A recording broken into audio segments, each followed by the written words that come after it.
Hello नमस्कार दोस्तों, मैं विकास यादव एक बार फिर से आपका वीरा डिफेंस एकेडमी के डिजिटल प्लेटफॉर्म पर स्वागत करता हूं।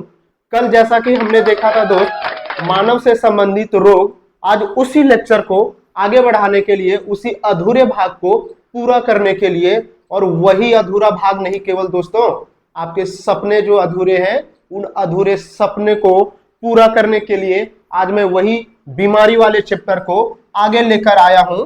तो आइए देखते हैं कल के अधूरे भाग और आपके सपनों को पूरा करने का अधूरे भाग को पूरा करने के लिए। आइए दोस्तों, कल हमने देखा था जीवाणु, कल हमने जीवाणु से होने वाली बीमारी और विषाणु से होने वाली बीमारी, ये दोनों बीमारियों को देखा था। उपार्जित बीमारी क्या होता है, जन्मजात रोग क्या होता है, इन सब के बारे में देखा था। आज वही जो कारक से होने वाली बीमारी है उसमें जीवाणु और विषाणु करवा दिया था दोस्त, ट्रिक से भी करवाया था ताकि आपको कभी परेशानी ना आए। उसी में प्रोटोजोआ से होने वाली बीमारी को हम आगे बढ़ाने आज देखेंगे। आइए देखते हैं प्रोटोजोआ से होने वाली बीमारी में पहला क्या है, पायरिया दोस्त। प्रोटोजोआ से होने वाली पहला बीमारी क्या है, पायरिया है। फिर कालाजार है, मलेरिया है, पेचिस है और सोने की बीमारी है। सोने की बीमारी को निद्रा रोग भी बोलते हैं, सोने की बीमारी को निद्रा रोग भी बोलते हैं। कहीं आपका ऑप्शन में अगर निद्रा रोग आ जाएगा तो ये मत घबराना कि ये सोने की बीमारी और निद्रा रोग अलग है। आइए देखते हैं इसको, एक ट्रिक से है दोस्त, ये ट्रिक है ताकि आपको एग्जाम में दिक्कत ना हो। तो पापा काम पे सोते हैं, अरे एक दिन तुम भी पापा बनोगे तो काम पे सोओगे तो काम नहीं चलेगा दोस्त। तो आइए देखते हैं पापा काम पे क्यों सोते हैं। अरे पापा काम पे क्यों सोते हैं, आइए देखते हैं।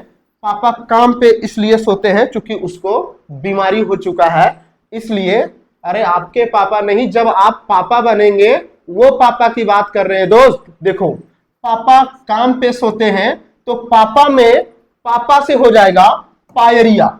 अरे पापा से क्या हो जाएगा, पायरिया हो जाएगा। और का से, काम वाला का से कालाजार हो जाएगा दोस्त।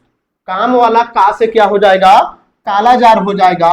फिर इस मां से मलेरिया हो जाएगा, क्या हो जाएगा, मां से मलेरिया हो जाएगा। और इस पे से पेचिस हो जाएगा, इस पे से क्या हो जाएगा, पेचिस हो जाएगा। फिर सोते से सोने की बीमारी होती है दोस्त। सोते से सोने की बीमारी, वो बाबू सोने वाली नहीं, वो नींद वाली सोने वाली बीमारी। ये बीमारी होने के बाद दोस्त तुमको जो नींद नहीं आता है ना ब्रेकअप के बाद, तो अगर ब्रेकअप हो गया, अगर नींद नहीं आ रहा है तो ये प्रोटोजोआ से होने वाली बीमारी, सोने की बीमारी करवा लेना, तुमको 24 घंटा नींद ही आते रहेगा। आइए प्रोटोजोआ के बाद दोस्त आगे चलते हैं। प्रोटोजोआ के बाद कवक से होने वाली बीमारी, फंगाई, जो फंगाई बोलते हैं, फंगाई बोलते हैं, वो फंगाई कवक से होने वाली बीमारी में पहला जानेंगे गंजापन। पहला क्या हो गया दोस्त, गंजापन। फिर दम्मा हो गया, दाद हो गया, खाज हो गया, हाथी पांव हो गया। उसी को इंग्लिश में एथलीट फुट भी कभी कभी ऑप्शन में देता है। हाथी पांव या एथलीट फुट एक ही चीज है। हाथी पांव और एथलीट फुट क्या है, एक ही चीज है। हाथी पांव हिंदी में और एथलीट फुट इंग्लिश में हो गया दोस्त। गंजापन, गंजापन तो तुम बेहतर से समझ पा रहा होगा, ये दम्मा, सांस लेने से संबंधित बीमारी है। ये दाद खाज खुजली जो ट्रेन में आती है ना, दाद खाज खुजली 5 मिनट में निपटाए, वही है कवक से होने वाली बीमारी, दाद खाज और खुजली। तो इसका ट्रिक क्या है, देखो दोस्त, ट्रिक इसका ये बनाए हैं, गंजा दामाद खाए फ्रूट। अरे दामाद कैसा भी हो तो उसको फ्रूट तो मिलेगा ही, गंजा हो या बाल वाला हो तो इसको फ्रूट खिला दे रहे हैं। दामाद क्या है, गंजा है, तो गंजा दामाद को क्या खिला दे रहे हैं दोस्त, फ्रूट खिला दे रहे हैं। तो आइए गंजा दामाद को फ्रूट खिलाते हैं। तो गंजा में गंजा से हो जाएगा दोस्त गंजापन, गंजा में गंजा से क्या हो जाएगा दोस्त, गंजापन हो जाएगा। और दामाद में क्या हो जाएगा, दम्मा। दामाद से क्या होगा, दा और मां से क्या हो जाएगा, दम्मा हो जाएगा। और दा से, इस दा से हो जाएगा दाद दोस्त, इस दा से क्या हो जाएगा, दाद हो जाएगा। इस खाए से हो जाएगा दोस्त खाज, खाए से क्या हो जाएगा, खाज हो जाएगा। और ये फ्रूट का मतलब दोस्त फूट हो जाएगा, फ्रूट का मतलब क्या हो जाएगा, फुट हो जाएगा, मतलब एथलीट फुट। फुट का मतलब क्या हो गया, एथलीट फुट, या हाथी पांव, आपका पैर में सूजन आ जाता है, फूल जाता है, इसलिए हाथी जैसा पांव हो जाता है, इसलिए क्या हो गया, एथलीट फुट। तो ये क्या हो गया दोस्त, कारक के कारण होने वाली बीमारी। अरे कल बताए थे ना, कारक से होने वाली बीमारी, जीवाणु, विषाणु, ये कवक, प्रोटोजोआ, तो इसको यही खत्म करते हैं। अब आगे क्या बताए थे कि हमको कुछ न्यूट्रिशन में दिक्कत हो जाता है। अरे पोषक तत्वों में कमी के कारण भी बीमारी होती है। कल बताए थे कि एक उपार्जित बीमारी होगी, एक जन्मजात बीमारी होगी, तो तीसरा बीमारी क्या बताए थे कि आप सही से खान पान नहीं कर रहे हैं, सही तरीका से न्यूट्रिशन नहीं ले पा रहे हैं, तो उससे भी बीमारी होती है। तो आइए उन विटामिनों के कारण मतलब उन विटामिनों के कमी के कारण जो बीमारी होगी उस चीज को आगे हम जिक्र करेंगे। आइए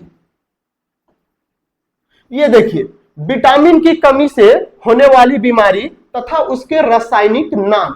कभी दोस्त देखो पूछता है कि इस विटामिन की कमी से, एक पहला पूछ देगा कि विटामिन की कमी से होने वाली बीमारी कौन सी है, और उस विटामिन का रासायनिक नाम जो हम लोग बोलते हैं अंग्रेजी में केमिकल नाम, केमिकल नेम ऑफ विटामिन, और विटामिन की कमी से होने वाली बीमारी आगे देखते हैं। आइए अब आगे दोस्त देखिए, विटामिन ए जो है, विटामिन ए का केमिकल नाम क्या है, रेटिनॉल। विटामिन ए का केमिकल नाम क्या हो गया, रेटिनॉल। मेरे साथ बोलिए दोस्त, विटामिन ए का केमिकल नाम क्या हो गया, रेटिनॉल हो गया, और उससे संबंधित बीमारी हो गया रतौंधी हो गया, और संक्रमण का खतरा हो गया। कल भी रतौंधी के बारे में बताए थे। रतौंधी जिनको हो गया है उनको दृष्टि मतलब दिखना कम हो जाता है, और रात में तो बिल्कुल नहीं दिखता है। रतौंधी वाले व्यक्ति को रात में दृष्टि की क्षमता बहुत कम हो जाती है दोस्त। अब आइए देखते हैं, हमको लगता है कि ये विटामिन ए से संबंधित इतना ही पूछता है, और इतना में क्या हो गया मैन कि विटामिन ए का केमिकल नाम क्या है, रासायनिक नाम क्या है, रेटिनॉल हो गया। और रेटिनॉल जो है, रेटिनॉल की कमी के कारण जो होने वाली बीमारी, या विटामिन ए की कमी के कारण जो होने वाली बीमारी है, वो है रतौंधी और संक्रमण का खतरा। अब आगे आइए, ये हो गया दोस्त विटामिन बी में बहुत सारे विटामिन आते हैं। ये विटामिन बी का सारा भाग है अभी, B1, B2, B3 से B12 तक लेके। तो विटामिन बी के कारण पहला विटामिन का जो B1 है, B1, तो विटामिन B1 का रासायनिक नाम हो जाएगा थायमिन। कई बार आप लोग कंफ्यूज हो जाते होंगे कि विटामिन बी का रासायनिक नाम क्या है, थायमिन। विटामिन बी का रासायनिक नाम नहीं दोस्त, विटामिन B1 का रासायनिक नाम क्या है, थायमिन है। और विटामिन B1 की कमी के कारण क्या हो जाएगा, बेरी हो जाएगा। विटामिन B1 की कमी के कारण क्या हो जाएगा, बेरी हो जाएगा। चलिए आगे, ये हो गया दोस्त, क्या बोले कि विटामिन जो बी में बहुत सारे आएंगे। विटामिन बी में B1 आ जाएगा, B2 आ जाएगा, B3 आ जाएगा, B5 आ जाएगा, B6 आ जाएगा, B7 आ जाएगा, B9 और 11 एक ही है दोस्त, B9 और 11 एक ही है, और B12 आ जाएगा। तो इतने सारे चीज को अभी विटामिन के अंदर देखेंगे। तो विटामिन B2 के कारण क्या हो जाता है, राइबोफ्लेविन। विटामिन B2 का रासायनिक नाम क्या हो जाएगा, राइबोफ्लेविन। और विटामिन B2 की कमी के कारण क्या हो जाएगा, त्वचा का फटना। त्वचा का क्या हो जाता है, फटना। आंखों का लाल होना, आंखों का क्या, लाल होना। और जीभ का फटना। त्वचा का फटना, जीभ का फटना और आंखों का लाल होना। आप मेरे साथ एक बार और बोलिए कि ये की कमी के कारण क्या हो जाएगा, ये का रासायनिक नाम क्या हो जाएगा, रेटिनॉल। ये का रासायनिक नाम क्या हो जाएगा, रेटिनॉल। B1 का क्या हो जाएगा, थायमिन हो जाएगा। B1 का क्या हो जाएगा, थायमिन हो जाएगा। B2 का होगा राइबोफ्लेविन। अब देखिए इससे होने वाली बीमारी में क्या है, विटामिन ए की कमी के कारण क्या हो जाएगा, रतौंधी हो जाएगा और संक्रमण का खतरा हो जाएगा। विटामिन B1 की कमी के कारण बेरी बीमारी होगी, और इसका क्या है रासायनिक नाम दोस्त, थायमिन। अब आगे आइए देखते हैं, विटामिन B3। विटामिन B3 नियोसिन, इसका रासायनिक नाम क्या है? नियोसिन है इसका रासायनिक नाम। पेलाग्र, इससे होने वाली बीमारी त्वचा का दाद, त्वचा में जो खुजली होता है दोस्त वही है दाद, या इसी को 4D सिंड्रोम बोलते हैं, या इसी को क्या बोलते हैं? 4D syndrome. तो ज्यादातर आपको ऑप्शन में 4D सिंड्रोम ही देता है, ज्यादातर ऑप्शन में क्या देता है? 4D सिंड्रोम ही देता है। तो विटामिन B3 का रासायनिक नाम क्या हो गया? नियासिन हो गया। इससे होने वाली बीमारी क्या है?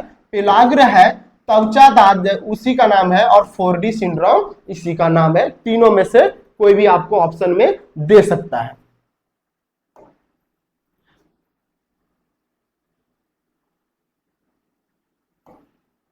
देखिए B5, अब विटामिन B5 का रासायनिक नाम हो जाएगा, 5 को पेंटा बोलते हैं। 5 को आप फिजिक्स में जब पढ़ाएंगे, अब पढ़े भी होंगे, 5 को पेंटा बोलेंगे वहां, तो 5 को पेंटा बोलेंगे और पेंटा से पेंटाथेनिक बोलेंगे। पेंटाथेनिक B5 का रासायनिक नाम है, और पेंटाथेनिक की कमी के कारण बाल का सफेद होना और मंदबुद्धि होना, कम दिमाग का होना, मतलब B5 की कमी के कारण कम दिमाग का बच्चा होता है और बाल का सफेद होता है। अब देखिए दोस्त आगे, विटामिन B6, B5 के बाद क्या आ गया? विटामिन B6 आ गया। तो B6 का क्या है रासायनिक नाम? पायरिडॉक्सिन। विटामिन B6 का रासायनिक नाम क्या है? पायरिडॉक्सिन। और इससे होने वाली बीमारी एनीमिया या त्वचा रोग, एनीमिया अलग है, त्वचा रोग अलग है। विटामिन B6 का रासायनिक नाम पायरिडॉक्सिन। एनीमिया और त्वचा, एनीमिया और त्वचा। एनीमिया ज्यादातर महिलाओं में होने वाली बीमारी है, एनीमिया ज्यादातर महिलाओं में होने वाली बीमारी है, आयरन की कमी के कारण होता है। इसलिए गवर्नमेंट इसी एनीमिया से बचने के लिए आयरन की गोली गवर्नमेंट स्कूल में उपलब्ध करवाती है। ठीक है यहां तक। अब आगे आइए, अब देखिए B7 का रासायनिक नाम क्या है? B7 का रासायनिक नाम बायोटिन है, और इससे होने वाली बीमारी लकवा है, शरीर में दर्द है, बालों का गिरना, बालों का झड़ना जो है, गिरना वही है दोस्त, बालों का झड़ना या गिरना, शरीर में दर्द रहेगा। और लकवा का जो पेशेंट रहता है विटामिन B7 या बायोटिन की कमी के कारण होता है। विटामिन B11 और विटामिन B9 क्या बताएं कि एक ही चीज है। विटामिन B11 और B9 एक ही चीज है, और इसका केमिकल नाम है फॉलिक एसिड। इसका केमिकल नाम क्या है? Folic acid. और इससे भी होने वाली बीमारी है दोस्त एनीमिया और पेचिस। पेचिस, वो जो पेट खराब हो जाता है दोस्त, तो वो हो जाता है पेचिस। तो विटामिन B11 और B9 की कमी के कारण पेचिस हो जाएगा और एनीमिया हो जाएगा।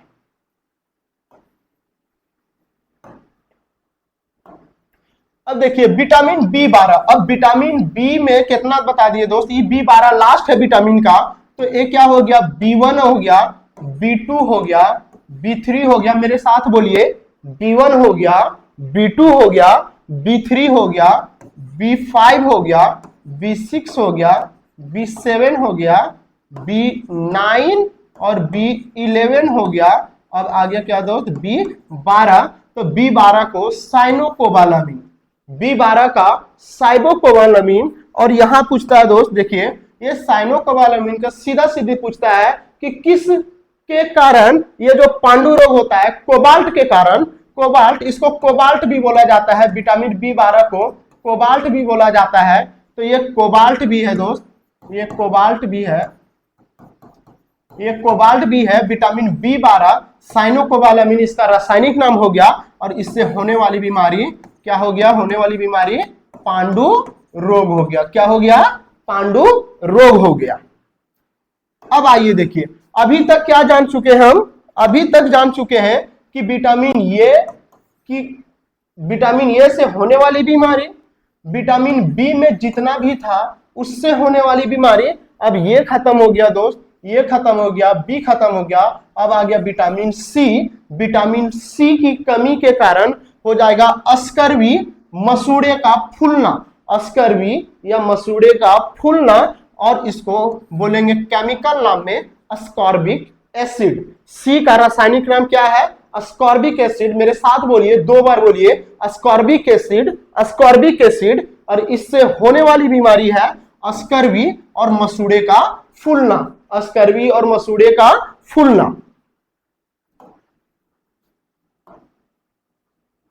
अब देखिए विटामिन डी, सी के बाद क्या हो गया दोस्त? ये हो गया, बी हो गया, सी हो गया, अब विटामिन डी हो गया कैल्सीफेरॉल। विटामिन डी क्या हो गया? कैल्सीफेरॉल हो गया। रिकेट्स, इससे होने वाली बीमारी क्या है? रिकेटस, बच्चों में होता है। रिकेटस किस में होता है? बच्चों में होता है रिकेटस। और ऑस्टियोमालेशिया, ऑस्टियोमालेशिया वयस्कों में होता है। विटामिन डी की कमी के कारण बच्चों में हो जाएगा रिकेटस, जिससे हड्डियां कमजोर हो जाती है। और वयस्कों में होता है ऑस्टियोमालेशिया, मतलब हम लोग में ऑस्टियोमालेशिया होगा और तुम लोग अभी बच्चे होंगे। बच्चे कहने का मतलब कि 10 साल से भीतर होंगे तो आप लोग में हो जाएगा रिकेटस। हमको नहीं लगता है कि आप एग्जाम की तैयारी कर रहे हैं तो आप बच्चे होंगे, तो आप लोगों में होगा ऑस्टियोमालेशिया वयस्कों में, और बच्चों में क्या हो जाएगा? रिकेटस हो जाएगा। इसका केमिकल नाम है कैल्सीफेरॉल। अब देखिए विटामिन के, विटामिन के का रासायनिक नाम क्या हो गया? विटामिन के का रासायनिक नाम फिलोक्विनोन। फिलोक्विनोन होता है दोस्त, ऐसे करके ये मिस्टेक हो गया, फिलोक्विनोन, ये हो गया फिलोक्विनोन। फिलोक्विनोन, विटामिन के का रासायनिक नाम है फिलोक्विनोन। और विटामिन के की कमी के कारण रक्त का थक्का नहीं बनता है। रक्त का थक्का बनने से मतलब है कि अगर आप कहीं कट गए हैं तो आपका ब्लड लगातार बह रहा है। अगर विटामिन के की कमी हो जाएगी तो आप जरा सा भी कटिएगा तो आपका ब्लड लगातार बहेगा, वो बंद नहीं होगा।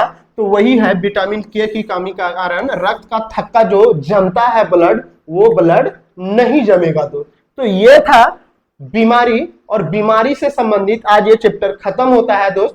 तो इसमें हम आपको क्या बताए थे शुरू में कि बीमारी एक होता है जन्मजात जो होगा, और एक होगा उपार्जित जो जन्म लेने के बाद हम लोग को बीमारी होता है, और कुछ बीमारी होता है जो पोषक तत्वों की कमी के कारण होता है। उस बीमारी का जिक्र हमने आज करवाया। जन्मजात और उपार्जित बीमारी का लेक्चर मैंने कल करवाया था। अगर कल का वीडियो आप नहीं देखे तो कल का वीडियो पहले देखिए, उसके बाद ये चैप्टर आपको समझ में आएगा। हम समझते हैं कि आप इतना चीज समझ पा रहे होंगे। केवल देखिए दोस्त, आप YouTube पे अगर फोन देख के अगर लग रहा होगा कि फोन पे ऐसे देखें और तुम्हारा एग्जाम निकल जाए, तो वैसा नहीं होता है दोस्त। कम से कम एक कॉपी निकाल के बैठो, एक कलम निकाल के बैठो, उसके बाद ही तुम इस चीज को देखना शुरू करो। आप इसको पहले अपने लैंग्वेज में जो है नोट्स बनाइए। अब नोट्स भी ऐसा नहीं होना चाहिए कि पूरा लाल कलम हरा कलम लगा के पूरा एकदम, एक कलम से बढ़िया प्रॉपर वे में नोट्स बनाइए, ताकि आप एग्जाम से पहले 1 घंटा में पूरी साइंस को एक बार में देख सकते हैं। वैसा नोट्स बनाना चाहिए, ना कि आप जान भी रहे, मान लीजिए विटामिन के का रासायनिक नाम आप जान रहे फिलोक्विनोन, तो इसको लिखने की जरूरत नहीं है दोस्त। आप जो चीज नहीं जानते हैं उस चीज को लिखने का प्रयास कीजिए। क्योंकि आपके जैसे कई बच्चे वीडियो देख रहे हैं, लाइब्रेरी में पढ़ रहे हैं, बहुत सारे बच्चे पढ़ रहे हैं, तो स्मार्ट स्टडी करना सीखिए। हार्ड वर्क करने का जमाना गया दोस्त। पहले लोग चौक से पढ़ाते थे, ये चौक से पढ़ाते थे दोस्त पहले। अब क्या आ गया? मार्कर वाला बोर्ड आया, मार्कर वाला बोर्ड आया। अब क्या आ गया दोस्त? डिजिटल बोर्ड आ गया। तो समय के साथ अपने अंदर परिवर्तन करना होगा। आप इसी बोर्ड से सीख लो कि समय के साथ कितना परिवर्तन करना है। केवल YouTube पे केवल समय बर्बाद करने से नहीं होगा दोस्त। एक बार बढ़िया से पढ़ो और अपने नोट्स को ऐसा बना के रखो जो एग्जाम जाने से पहले 2 घंटा में आप पूरा नोट्स को पढ़ सकते हैं। वर्दी यूं ही नहीं मिलता है दोस्त, किसी को वर्दी यूं ही नहीं मिला। इसके लिए आपको तड़पना होगा, उसके लिए कई रातें बर्बाद करना होगा। अभी आपके लोग जो आसपास होंगे, जो आपके आसपास होंगे, वो लोगों को देखते हैं, अरे क्या करता है, क्या करता है। उन लोगों को भी तो जवाब देना, अपने पड़ोसियों को भी तो जवाब देना है। ऐसे ही बैठे रहोगे दोस्त तो पड़ोसियों को जवाब नहीं, पड़ोसियों को ताना ही सुनोगे। उम्मीद करते हैं कि आप इस चीज को समझ पाए होंगे। आप अपने लिए ना सही अपने फैमिली के लिए पढ़िए। लेक्चर को पूरा देखिए, जब देख लेते हैं तो 1.5 में करके देखिए, 2 में करके देखिए, 2 से 3 बार देखिए, एक बार नोट्स बना लीजिए। हमको नहीं लगता कि इससे ज्यादा कुछ होना चाहिए और इससे ज्यादा कुछ याद करना है। मिलते हैं कल दोस्तों एक नए वीडियो के साथ, तब तक के लिए जय हिंद, नमस्कार।